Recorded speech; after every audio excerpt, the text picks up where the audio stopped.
नमस्कार. तर चला ऐकूया एक सुंदर अशी कविता. कवितेचं नाव आहे मी कुणाला कळलो नाही आणि कवी आहेत सुरेश भट. मित्र कोण आणि शत्रू कोण साधं गणित कळलं नाही. नाही भेटला कोण असा ज्याने मला छळलं नाही. सुगंध सारा वाटीत गेलो मी कधीच दरवळलो नाही.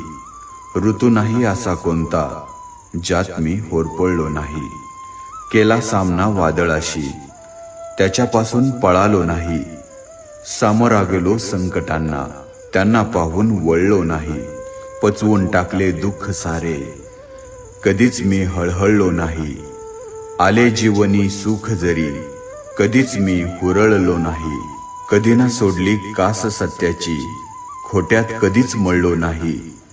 रुसून राहिले माझ्या अगदी जवळचेच पण मी कुणालाच कळलो नाही.